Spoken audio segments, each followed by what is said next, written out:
6. Usury. Few laws are more misunderstood than the usury laws of the Bible. The word usury itself confuses the issue. It does not refer to exorbitant interest in biblical usage, but to any interest at all. To avoid misunderstanding at this point, the American Revised Version of 1901 will be used. The laws read as follows.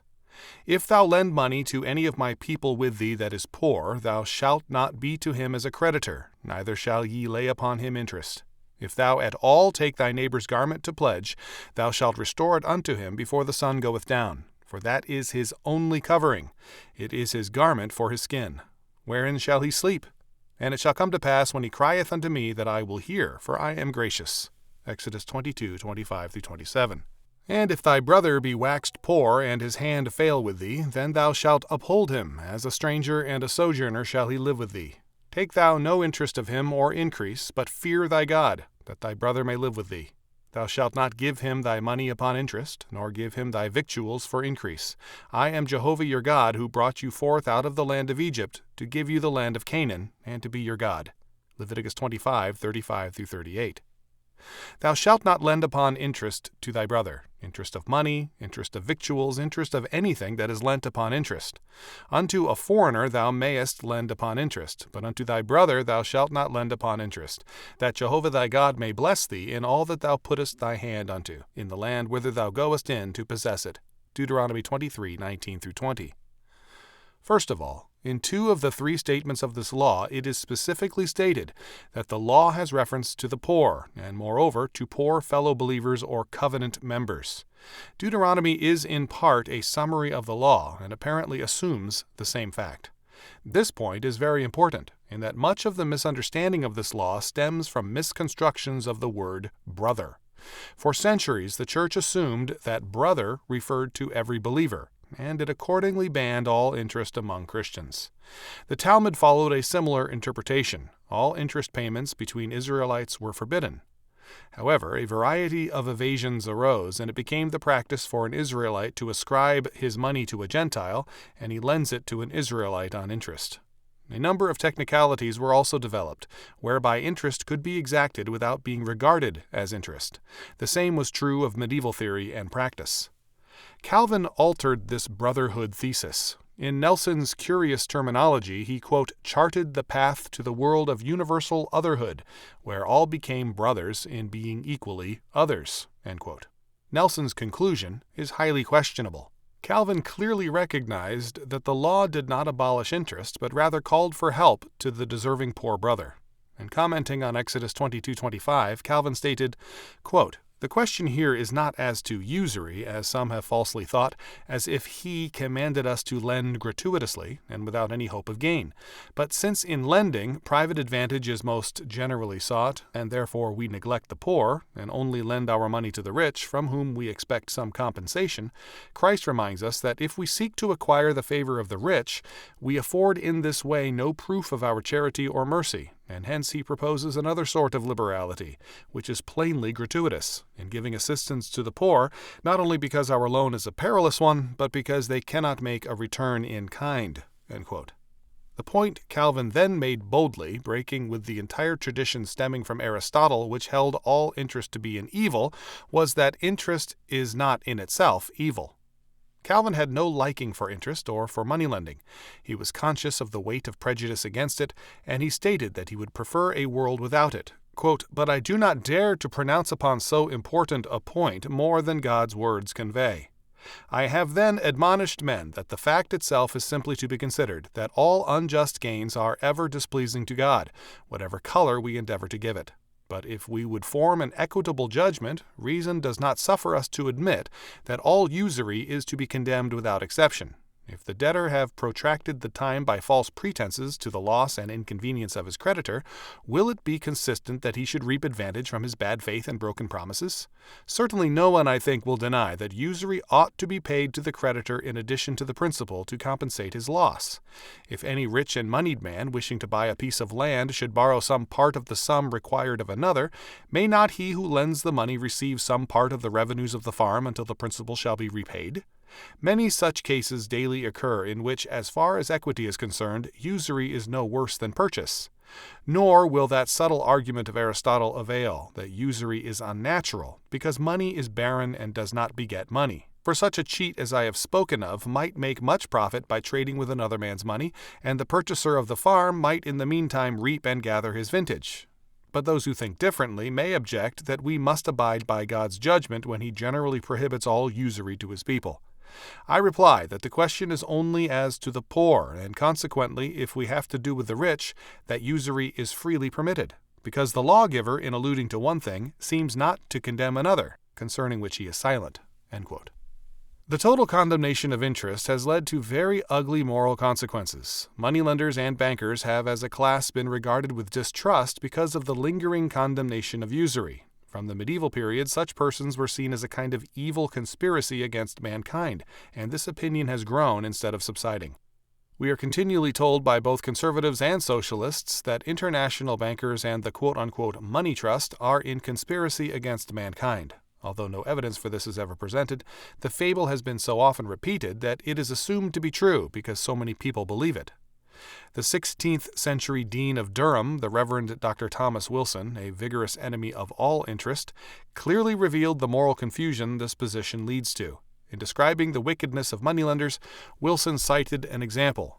Quote, "I know a gentleman born to £500 land, and entering into usury upon pawn of his land, did never receive above £1,000 of neat money, and within certain years runnage still upon usury, and double usury, the merchants terming it usance and double usance by a more clean name. He did owe to master usurer £5,000 at the last, borrowing but £1,000 at first, so that his land was clean gone, being £500 inheritance for £1,000 in money, and the usury of the same money for so few years, and the man now begs. I will not say but this gentleman was an unthrift divers ways in good cheer, may in evil cheer I may call it, in wearing gay and costly apparel, in roystering with many servants more than needed, and with mustering in monstrous great hoes, cards, and dice, as time served. And yet I do say he lost more by the usurer than he did by all those unthrifty means, for his vain expenses was not much more than £1,000, because he had no more. Whereas the usurer had not only his £1,000 again, but 4 times more, which is £5,000 in the whole, and for want of this payment the £500 land was wholly his, and this gain only for time." End quote. The heir in question spent all the income from his estate, plus his £1,000 loan, in riotous living, and ended a beggar. He spent more than the loan sum, therefore, and Wilson was thus in error here. The interest seems high, but here we cannot judge, because we do not know the years of this wayward heir's life. The 16th century saw much inflation in England. Interest rates during inflation climb proportionately, and interest figures are thus relative. The loan was probably a legitimate loan. Very clearly, the morality of the heir was bad. The evil in this case was, very plainly, mainly that of the heir, and possibly entirely his. Wilson gives us no evidence of clear-cut wrongdoing on the part of the moneylender. Instead, his position is that money-lending is in itself evil. As a result, he passes lightly over the obvious moral dereliction of the young gentleman who deserved to be a beggar. This habit of condemning others for our own sins has become deeply ingrained in Western man as a result of this hostility to money-lending. It has also been a fertile ground for anti-Semitism.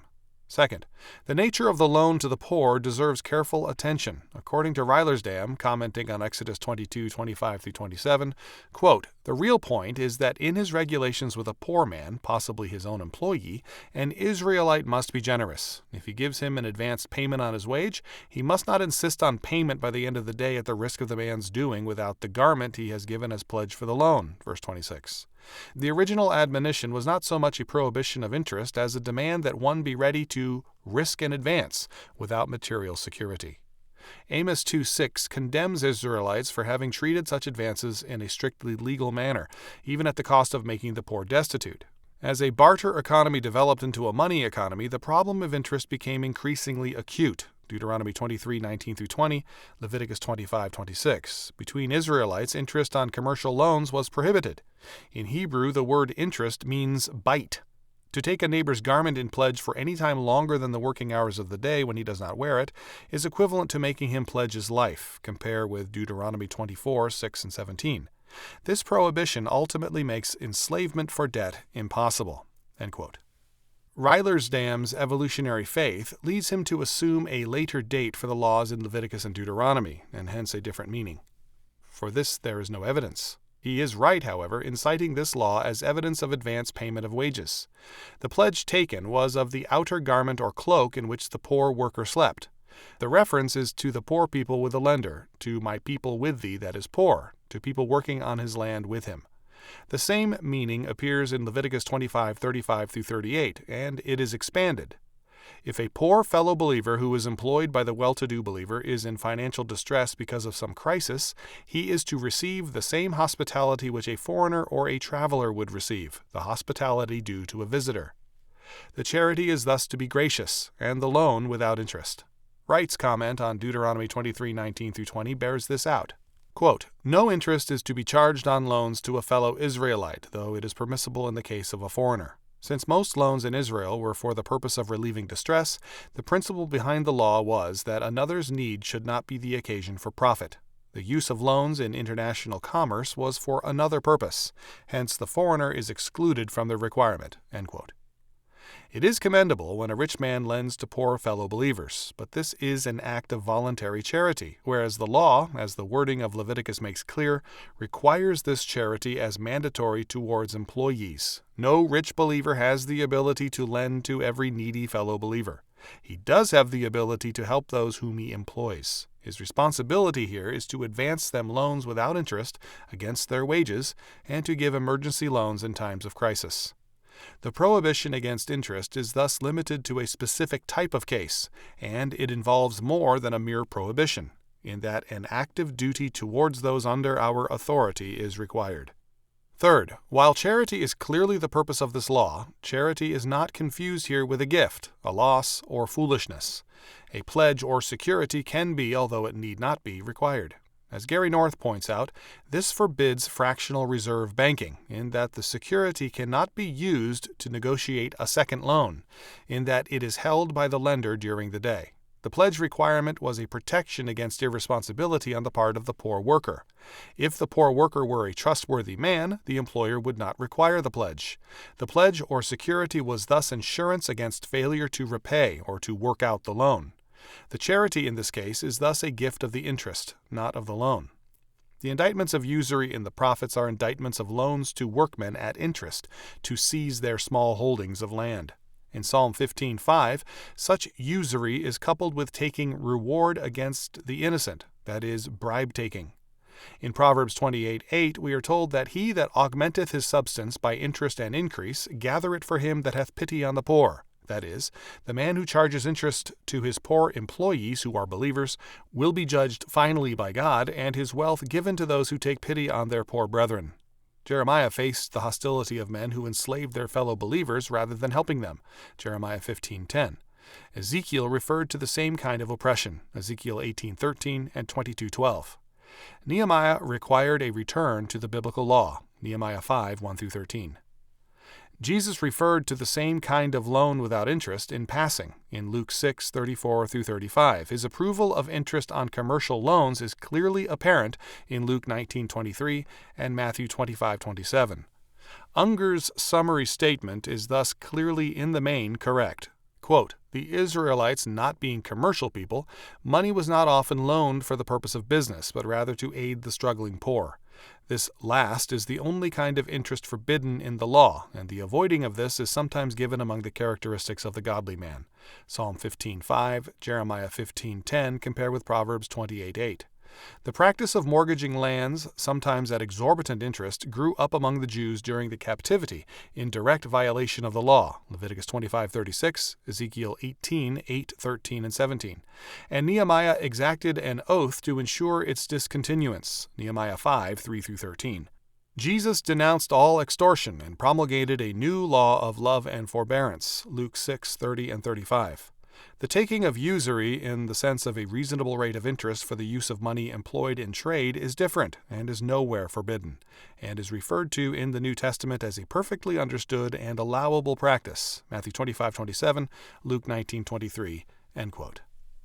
There is no ground for calling our Lord's statements a new law of love and forbearance, when it is no more than a summation of the law of the Old Testament. Fourth, while interest is permitted on commercial loans, all such loans are under the restriction of the Sabbath law. That is, their life is limited to 6 years. According to Deuteronomy 15:1-6, at the end of every 7 years thou shalt make a release, and this is the manner of the release. Every creditor shall release that which he hath lent unto his neighbor. He shall not exact it of his neighbor and his brother, because Jehovah's release hath been proclaimed. Of a foreigner thou mayest exact it, but whatsoever of thine is with thy brother thy hand shall release. Howbeit there shall be no poor with thee, for Jehovah will surely bless thee in the land which Jehovah thy God giveth thee for an inheritance to possess it, if only thou diligently hearken unto the voice of Jehovah thy God, to observe to do all this commandment which I command thee this day. For Jehovah thy God will bless thee, as he promised thee, and thou shalt rule over many nations, but they shall not rule over thee. Short-term loans are alone permitted. No godly man has the right to mortgage his future indefinitely. His life belongs to God and cannot be forfeited to men. Thus, every kind of debt by believers, whether as charity or for business reasons, must be a short-term debt. The Sabbath is basically and essentially rest rather than worship, and basic to the Sabbath rest is debt-free living. Long-term debts are clearly a violation of the Sabbath, and many churches that profess to be devout Sabbath keepers are flagrant Sabbath breakers here.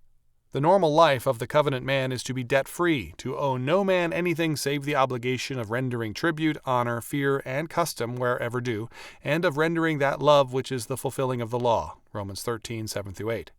If this and all other laws of God be kept, there will be no poor among the people of God. This is a firm and unqualified statement. It presupposes that the godly man can keep the law to that degree necessary to receive this blessing.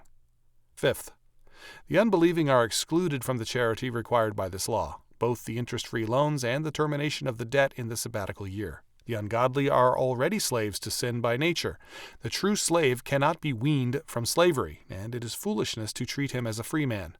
The godly are freemen by nature. In times of distress, they need relief to regain their freedom. Freedom cannot be given to a man who loves slavery, and it is foolishness to attempt it by means of money. Regeneration is his only solution. Sixth, on citing their deliverance from Egypt, God reminds his people that the purpose of his law is to deliver man into freedom, even as he delivered them from slavery to freedom. The purpose of the laws governing interest and the purpose of the whole law is man's freedom under God. To speak of deliverance from the law is to speak of deliverance from freedom. The law cannot be freedom to the sinner, but rather a sentence of death for his failure to keep it. The lawbreaker is a man in slavery to his sin, a man unable to live in terms of freedom. The law, therefore, is a continual indictment and a death sentence to him, in that it underscores his impotence and his inability to rule himself. What I hate, that I do, Romans 7:15. To the redeemed, however, the law is the way of freedom. Seventh, the pledge was, as we have seen, a pawn or deposit as security for a debt. Certain kinds of pledges were forbidden. No man shall take the nether or the upper millstone to pledge, for he taketh a man's life to pledge. Deuteronomy 24:6. Thou shalt not wrest the justice due to the sojourner or to the fatherless, nor take the widow's raiment to pledge.